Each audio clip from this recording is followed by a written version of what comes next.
ዮርዳኖስ አሳልፈኝ።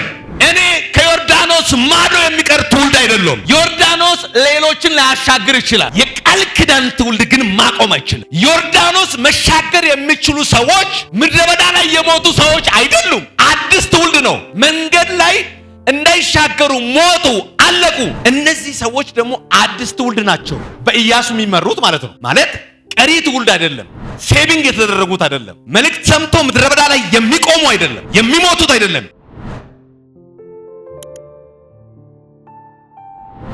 መጽሐፈ ኢያሱ እንከፍታለን ምዕራፍ 3 ርዕሰ እንደዚህ ይላል፣ አንተ ዮርዳኖስ አሳልፈኝ። ማኮሪያ ባስፕሮኒያ፣ አንተ ዮርዳኖስ ሆይ አሳልፈኝ። እኔ ከዮርዳኖስ ማዶ የሚቀር ትውልድ አይደለም። አንድ በጣም ክልር የሆነ ነገር ልንገራችሁ። በጣም የሚያሳምን ነጥብ ላውራችሁ። ዮርዳኖስ ሌሎችን ሊያሻግር ይችላል። የቃል ኪዳን ትውልድ ግን ማቆም አይችልም። ዮርዳኖስ መሻገር የሚችሉ ሰዎች ምድረ በዳ ላይ የሞቱ ሰዎች አይደሉም። አዲስ ትውልድ ነው። ያውላችሁት መጀመሪያ ቃል ኪዳን ወይ ወደ እግዚአብሔር ወደ ተባለበት ምድር የመጡ ሰዎች ነበሩ። መንገድ ላይ እንዳይሻገሩ ሞቱ፣ አለቁ። ዮርዳኖስ ደግሞ ዱካክ መንፈስ ይዟል። የምን ዱካክ? እስከዛ ከግብጽ የወጣ ምድረ በዳ ስላለቁ አዲስ ትውልድም እንዳይሻገር ፈጽሞ ምን ሆኖ ነበረ? ተዘግቶ ነበረ። እኔ አንድ ነገር ልንገርህ፣ እኔ አዲሱ ትውልድ ነኝ። ዮርዳኖስ ላይ ታሪክ የሚሰራ ሰው ነኝ። ዮርዳኖስ የሚይዘኝ አይደለም። አንተ ዮርዳኖስ ሆይ ልቀቀኝ። አንድ ሰው ታሪክ አለኝ የሚል አንተ ዮርዳኖስ ሆይ ልቀቀኝ።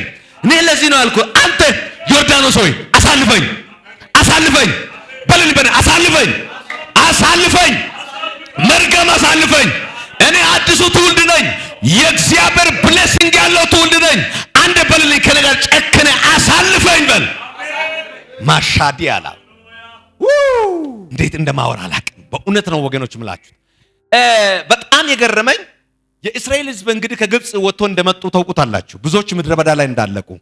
እነዚህ ሰዎች ደግሞ አዲስ ትውልድ ናቸው። በኢያሱ የሚመሩት ማለት ነው። ማለት ቀሪ ትውልድ አይደለም። ሴቪንግ የተደረጉት አይደለም። መልእክት ሰምቶ ምድረ በዳ ላይ የሚቆሙ አይደለም። የሚሞቱት አይደለም። የነዚህ ትውልድ ሰው እግዚአብሔር ከነዚህ ትውልድ ጋር ቃል ኪዳን የሚፈጽም ትውልድ ነው። ዮርዳኖስ ደግሞ ሃንኮ አሰተ ተስፋ ቃንጥሶ ጋተን እነዚህም ትውልድ ተስፋ ለማስቆረጥ ምን ሆኗል? ዘግቷል። እኔ መልእክት አለኝ፣ አሳልፈኝ። አንድ በል አሳልፈኝ በልባኬ። እንደዚህ ይሆናል። ይህ ታሪክ እስራኤላውያን ከግብጽ ባርነት ከወጡ በኋላ 40 ዓመት በምድረ በዳ ላይ ተቀመጡ ወይ ተቅበዘበዙ። 40 ዓመት ሙሉ እንግዲህ አስቡት። የት ላይ? ግብጽ ላይ ስንት ዓመት ኖሩ? ግብጽ ላይ ስንት ዓመት ኖሩ? 400 ዓመት ኖሩ። 400 ዓመት እያሉት እግዚአብሔር ግብጽ ላይ የነበረው ለእስራኤል ሕዝብ ምን የሚል ትንቢት ተናግሮ ነበረ? በባርነት የምትሞቱ አይደላችሁም። እኔ ማርና ወተት የሚፈስበት ወደ ከነዓን ምድር እወስዳችኋለሁ። ካሳም ያለባችሁ የት ላይ ነው? እዛ ነው። በልል አንድ በና እዛ ነው በልባከ ዋኮዲያስ የት ምን ያለበት አለ? ካሳ ያለበትም እዛ ነው አለ። ደግሞ ከዛም እየወጡ ስንት ዓመት ይላል? 40 ዓመታት ምድረ በዳ ላይ ይቅበዘበዙ ነበረ። ተስፋ ይቆርጡ ነበረ። አሁን ግን ወደ ተስፋይቱ ምድር ለመግባት መንቀሳቀስ ጀምረዋል። አሜን። የምድረ በዳ እንግልትን፣ የምድረ በዳ መቀዝበዝን፣ የምድረ በዳ ምዕራፍን፣ የምድረ በዳ አካሄድም፣ የምድረ በዳ መሄድም ካበቁት በኋላ አሁን እንቅስቃሴ ጀምሯል ወደ ተስፋይቱ ምድር ለመግባት። አትቆምም። መልእክት ነኝ፣ ነቢይ ነኝ። እግዚአብሔር በእውነት አሁን ነው ከ10 ሰዓት በኋላ ነው የተነገረኝ ይሄ መልእክት። አንድ ቦታ እየጸለኩኝ ሪስ ተናገረኝ፣ መጥቼ ጻፍኩኝ። እኔ እግዚአብሔር ስለሰጠኝ ማለት ነው። እንደዚህ ሊበላችሁ ይኸው እግዚአብሔር ምስክሬ ነው። ያውልም መቅበስበስ፣ መንከራተት፣ የሆነ ነገር መሆን ያውልም ለዛሬ ዋስትና አይሆንም። ዮርዳኖስ ደግሞ መገለጠን ይሰማሃል። በልል አንድ አምነ ዮርዳኖስ በል መገለጠን ይሰማሃል በል። ማኮዲያስ ያውልም ይሄ ህዝብ እኮ የተንከራተተ ህዝብ ነው።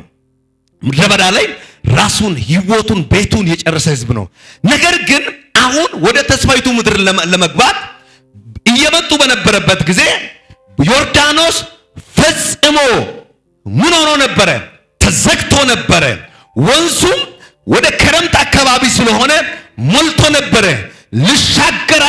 እንዲሻገሩት ቢመጡም አስቸጋሪ ጊዜ ነበረ። እኔ አንድ መልእክት አለ። አስቸጋሪ ወራት አሳልፋል። ይሄ ለኔ አሜን። አስቸጋሪ ወራት አሳልፋል። ዮርዳኖስ ሊያስቸግር አይችልም ወዳጄ። ዮርዳኖስ ሊይዝ አይችልም። አስቸጋሪ ጊዜያት፣ አስቸጋሪ ወራት አሳልፈናል። ያመነ ሰው አሜን በለኝ። ምን ይላል ርዕሴ? አንተ ዮርዳኖስ አሳልፈኝ፣ አሳልፈኝ። አሜን በል። አንድ በል አሳልፈኝ በል። በዚህ ቦታ ላይ አንድ ሶስት አራት ነጥብ ልንገራችሁትና ልደርስ። ከዛ ልጸልይ ስለሚፈልግ ፈጠን ብዬ ነው ማወራው። አንደኛ እግዚአብሔር በመንገዱ ባለበት፣ እግዚአብሔር ባንተ መንገድ ካለ በየትኛው ጊዜ አንተን ሊቆጣጠር የሚችል የለም። በመንገድ ላይ እግዚአብሔር ካለ አሜን። እግዚአብሔር ባለበት መንገድ በሌለበት መንገድ አዘጋጅቶ ይጠብቃል። እስቲ እንደዚህ በሉት፣ እግዚአብሔር በሉት፣ መንገድ በሌለበት በሉት፣ መንገድን በሉት አዘጋጅቶ ይጠብቃል። ምን በሌለበት? ምኑን? አንደኛ እግዚአብሔር መንገድ በሌለበት መንገድ አዘጋጅቶ ይጠብቃል። ዮርዳኖስ አካባቢ ምን የለው? ማጎስ ምን የለው? አራ አታወራኝ። ምን የለው? ይኸውልህ አንተ አሁን በጀመርከው ነገር ላይ መንገድ የለም፣ ግን እግዚአብሔር መንገድ አዘጋጅቶ ይጠብቃል። አሁን አንቺ የጀመርሽው፣ አንተው የጀመርከው፣ ጸልዬ የጀመርከው፣ ተንበርክከ የጀመርከው፣ የሆነ አድርገህ የጀመርከው መንገድ የለውም። እግዚአብሔር ግን መንገዱን ያዘጋጃል። ርዕሰ ምን ይላል? አንተ ዮርዳኖስ አሳልፈኝ። አሜን። እግዚአብሔር ተናግሮኛል፣ አሳልፈኝ። እኔ ምድረ በዳ ላይ የሚቀር ትውልድ አይደለሁም፣ አሳልፈኝ። የሆነ ነገር ተበላሽቶ እንዲሁ የሚቆም ፈዛዛ ትውልድ አይደለሁም፣ አሳልፈኝ። እንዲሁ ታሪክና ሂስትሪ የማወራ አይደለሁም፣ መልእክተኛ ነኝ፣ አዲሱ ትውልድ ነኝ፣ አሳልፈኝ። አሹተው በእውነት እግዚአብሔር መንገድ በሌለበት መንገድን ያዘጋጃል። አሜን። ዮርዳኖስ ለመሻገር እምነት አልነበረባቸውም። እሱ ብቻ አይደለም፣ ዮርዳኖስ እንቅፋት ነበረ። ምን ነበረ? እንቅፋት ነበረ። ዛሬ በመንገድ ያለው አመኬላና እንቅፋቱ ይመታል። እዲያስ አመኬላችሁ እንቅፋታችሁ ይቆረጣል። ዮርዳኖስ ይኸውልህ የቃል ኪዳን ትውልድ እንዳይሻገር ምንድነው? እንቅፋት ነበረው። ነገር ግን እግዚአብሔር ተናገረው። እነሱም ውሃ በሞሉት ሰዓት ላይ ሄደው ምን ሆኑት ይላል? ወደ ውሃው ምን ሆኑት? ገቡት። ዛሬ ወደ እንቅፋት ትገባለህ። እንቅፋት አንተን አይቶ ይሸሻል። በህይወት ላይ ምን እንቅፋት አለው? ምን አይነት እንቅፋት ገጥሞሻል? ምን አይነት እንቅፋት ውስጥ ነህ? እንቅፋት አንተን አይቶ ይሸሻል። ሃሌሉያ። እንደዚህ ይላል፣ ካህናትም የቃል ኪዳን ታቦትም ተሸከሙ፣ ወደ ዮርዳኖስም ገቡ፣ ውሃውም ቆመ፣ ሕዝብን በደረቁ መሬትም ተሻገሩ። ይህ ስኬት ነው። እግዚአብሔር በኔ ህይወት ላይ ያቀደው ስኬት ነው። ይህ ስኬት ነው። ዮርዳኖስ መቆሙ ስኬት ነው። ዛሬ አንድ ነገር እናገራችኋለሁ። በህይወታችሁ ላይ እየረበሸ የቆየ ነገር ይቆማል። አሜን። እስቲ አንዴ ሰው ያ በሉት፣ ዮርዳኖስ መቆም በሉት አንዴ። የእግዚአብሔር የኔም ስኬት ነው። አራ የሚረብሻችሁ ይቆማል። እግዚአብሔር አሜን አላሉም? ለኔ ይሁንልኝ። የሚረብሻችሁ ይቆማል። ሄዳስ ይህ ስኬት ነው። እግዚአብሔርም ለሕዝቡ የተናገረው ቃል ኪዳንን መፈጸሙ ያሳየው ዮርዳኖስን ፋውስ ካደረገ በኋላ አሜን። ዮርዳኖስን ፋውስ አደረገ። አሜን። ውሃ እኮ ነው፣ ግን ምን ሆነ? እዩት። እንዴት ላውራ በእናት በኢየሱስም በህይወት ላይ ታሪክ ያወራ አትኖርም። በህይወት ላይ ታሪክ ይደረጋል። አንተ ታሪክ የምታወራ ሰው አይደለም። ታሪክ ባንተ ላይ ይደገማል። እዳስ እና አንቺ ላይ ታሪክ አይወራም። ታሪክሽ ይደገማል። የተቀበለ ሰው አሜን ይበል። በላ ታሪክ ይደገማል። አንደ በል ሊበና ታሪክ ይደገማል። በል ያንም ከግብጽ ሲወጡ ምኑ ተካፈለ ይላል። ኤርትራ ትልቁ ባህር ምን ሆነ? ተካፈለ። እንደ ግድግዳ ቡጣ እየሰጠው ምን ሆኑት? አለፉት። አሁን ደግሞ የቃል ኪዳን ትውልድ ሲመጣ ማን ሞልቶ ነበረ? ዮርዳኖስ። እኔ አባቴ ብራዘር፣ እኔ ታሪክን አላወራም። ታሪክ በእኔ ላይ ይደገማል። በል ሊበና ታሪክ ይደገማል። በል አሜን። ለሕዝብ ቃል እንደሚፈጽምና ለታመኑት መንገድ አዘጋጅቶ እንደጠበቀ ይናገራል። እግዚአብሔር የተናገረው ቃል እንደፈጸመና እግዚአብሔር እንደተናገረው ለታማኞች ምን አዘጋጅቶ ወዳጄ የሆነ ሞት ወደሚመስል መንገድ እግዚአብሔር ካማው ብሎ ከጠራ ዝም ብለና አዘጋጅቶ ነው ራሱ። ኢያሱ ለኢያሱ ምን ብሎ ነበር? ተነሳ አለ። በዚህ ምሽት ምኑኑ ተነሱ፣ ታቦቱን የተሸከሙ ካህናት ወዴት ይግቡ? ወደ ባህሩ ወደ ዮርዳኖስ ይግቡ። አንተ ዮርዳኖስ አሳልፈኝ እያላችሁ ግቡ። ዛሬ በሕይወታችሁ ላይ አላሳልፍም ያለው እግዚአብሔር ምስክር ነው። አዘጋጅቷልና ታልፋለህ። አንድ ሰው አሜን ይበለኝ በእናት። ሁለተኛ የእግዚአብሔር መንገድ ወደ ድል ያወጣል። ማኮዲያስ የእግዚአብሔር መንገድ ወደ ድል ያወጣል። የእግዚአብሔር መንገድ የኔ እናት ወደ ድል ያወጣሻል። በጦሶ ጦሳ ወገ አወከሰስ ከሲያገስ ትዝላችኋል። አንድ ጊዜ ይሄ የተዋጠው ሰው ማነሱ? ዮናስ አይደል? የተዋጠው አሳ ነባሪ ውስጥ ሊሳን ተናግሮ መገለጥ ተናግሮ ንሳ ከጨረሰ በኋላ ዮናስንም ይላል አሜን ወሄዶ ወደ የት ላይ ተፋ ይላል? በህብስት ላይ ተፋ ይላል። ወዳጄ የእግዚአብሔር መንገድ ወደ ድል ያወጣል። ወደ መከራ ያወጣም፣ ወደ ስጋ ያወጣም፣ ወደ መንከራተት ያወጣም። የእግዚአብሔር መንገድ ወደ ድል ያወጣል። አንደ በለኝ በእናት የእግዚአብሔር መንገድ በልባከ ወደ ድል ያወጣል በል። ስለዚህ በል በእናት አንተ ዮርዳኖስ አሳልፈኝ። ማኮሪያስ በመካከላቸው በገቡ ጊዜ የቃል ኪዳን ታቦት የተሸከሙትን ባየ ጊዜ ምኑ ቆመ ይላል? ከላይ ወደ ታች የሚወርደው ውሃ ቆመ።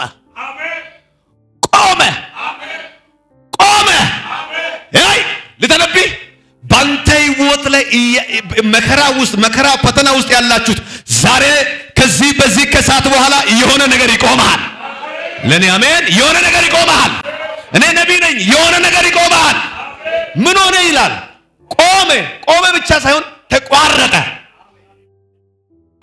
ምን ሆነ? ተቋረጠ። አሜን። ይቋረጣል። በዚህ ዘመን ያወካችሁት ያስጨነቃችሁት ይቋረጣል። አሜን። ከእግዚአብሔር ጋርም ያለው ሰው የመሸገሪያ ወይ የምትሄዱበት ቦታ አዘጋጅቶ ይጠራል። ዮርዳኖስ ትንቢታዊ ትርጉም ነው። ዮርዳኖስ ትንቢታዊ ትርጉም ነው። እስቲ ከኔ ጋር ዮርዳኖስ በሉት። ትንቢታዊ ትርጉም ነው። እንዴት ነው ዮርዳኖስ ትንቢታዊ ትርጉም ያልኩበት? ያውላችሁ ዮርዳኖስ ለሚሻገሩት ምልክት ሆኖ የሚኖር ነው። እንዴት ካላችሁት ያውላችሁት ከአሮጌ ህይወት ወደ አዲስ ህይወት ዮርዳኖስን ሲሻገሩ ይገባል። ወዳጄ ዮርዳኖስ ምልክት ነው። ዮርዳኖስ ምልክት ነው። በለኒ በናት ዮርዳኖስ በሉት። ትንቢታዊ በሉት። ምልክት ነው። አንደ በለና የሆነ ይዙዙ ማለት ዮርዳኖስ በል። ትንቢታዊ በሉት። ምልክት ነው። አንተ ዮርዳኖስ የሚያስጨንቅ አይደለም፣ ትንቢታዊ ምልክት ነው። ዮርዳኖስ አንተን በህይወት ላይ እየፈተነ እንደ ፈተና የሚቀጥል አይደለም፣ ትንቢታዊ ምልክት ነው። ያውላችሁት ከአሮጌ ህይወት ወደ አዲስ ህይወት። ዮርዳኖስ ሲሻገሩ የት ይገባሉ? ወዴት ይገባሉ? ወደ ተስፋቸው። እግዚአብሔር ወደ አላቸው ምን ይሆናሉ? ይገባሉ። ዮርዳኖስ ማለት ከመከራ ወደ እረፍት። አንተ ዮርዳኖስ ትንቢታዊ መልእክት ነው።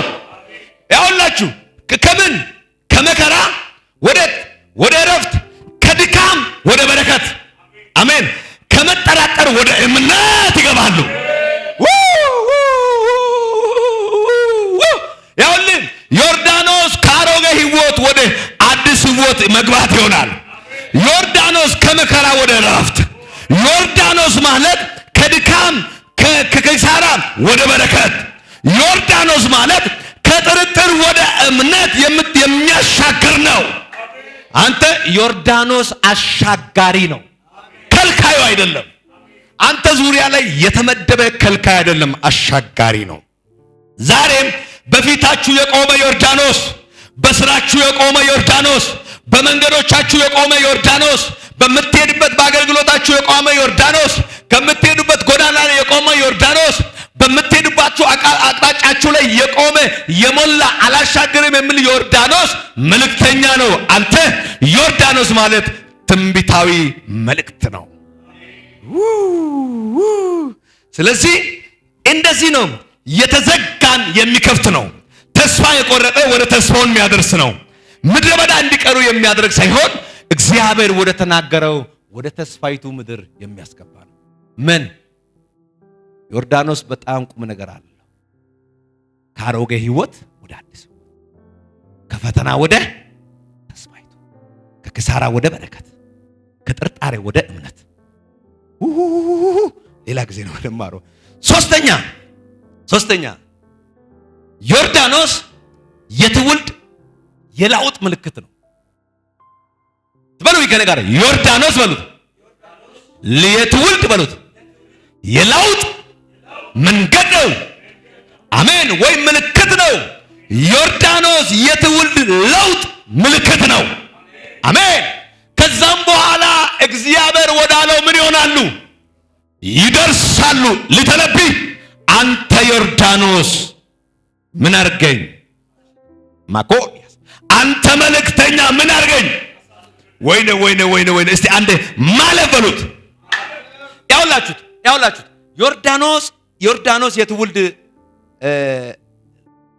ዮርዳኖስ የትውልድ ለውጥ ምልክት ነው። እንዴት አልኩት ካላችሁት፣ ቀድመ ከግብፅ የወጡት ትውልድ አብዛኛው ከዮርዳኖስ ማዶ ሞቷል። አብዛኛው ከምን ከዮርዳኖስ ማዶ ምድረ በዳ ላይ ሞቷል፣ አልቋል። ይህን ዮርዳኖስ ደግሞ የሚያልፉት እግዚአብሔር ወደ አለው ወደ ተስፋይቱ ወደ አዲስ ምዕራፍ ተሸጋጋሪ ናቸው። ስለዚህ ዮርዳኖስ የትውልድ የለውጥ ምንድነው? ምልክት ነው። ብዙ ትውልድ ከዮርዳኖስ ማዶ ምን ሆኗል? አልፏል፣ ሞቷል። እነዚህ ደግሞ ከዮርዳኖስ ሲሻገሩ ምን ይሆናሉ? እግዚአብሔር ወዳለው ወደ ተስፋ ምድር። ስለዚህ ይሄን ትውልድ ለማሻገር ዮርዳኖስ ምን ይሆናል? እስቲ መቋረጥ አለበት። አንተን እግዚአብሔር ወዳየው ለማየት ዮርዳኖስ መቋረጥ መቆም አለበት። እስቲ አንድ ሰው ዮርዳኖስ በሉት፣ መልእክተኛ ነው። ጨርሻለሁ፣ በቃ ከዛም ጸልያለሁ። አራተኛ ዮርዳኖስ የአሮጌ መለኪያና የአዲስ መጀመሪያ ነው። ዮርዳኖስ የአሮጌ መለኪያና ወይ የአሮጌ ማንነት መለኪያና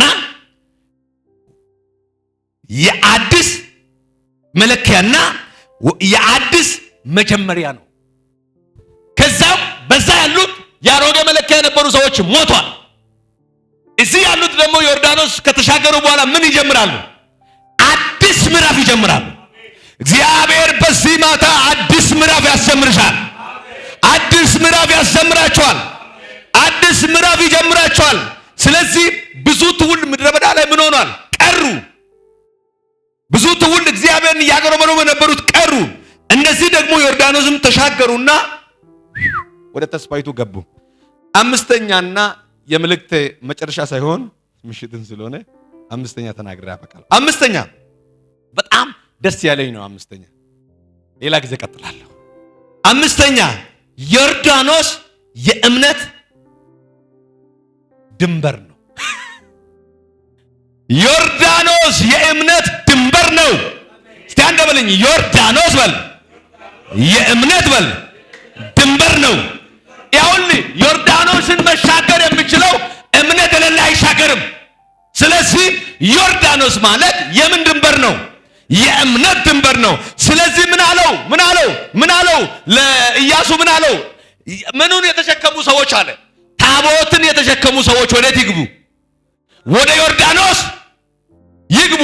ውሃ እያለ ሳይቀንሰው እሱ እያለ ምኑን ተሸክመው? ምኑን ተሸክመው? ታቦቱን የእግዚአብሔር ክዳንን ተሸክመው ምን ይሁኑ? ወደ ባህር ምን ይሁኑ? ደሬ አለው ባህር እኮ ነው። ይኸውልህ ለዚህ ነው እንደዚህ ያልኩት፣ ዮርዳኖስ የእምነት ድንበር ነው። ያመነ ሰው ይከፍትና ያሻግርሃል። ያላመነ ሰውንም ደግሞ ያሻግርና ይሰምጣል። እስቲ አንድ አማኝ ከኔ ጋር ዮርዳኖስ ማለት በል፣ የእምነት በል እባክህ፣ ድንበር ነው።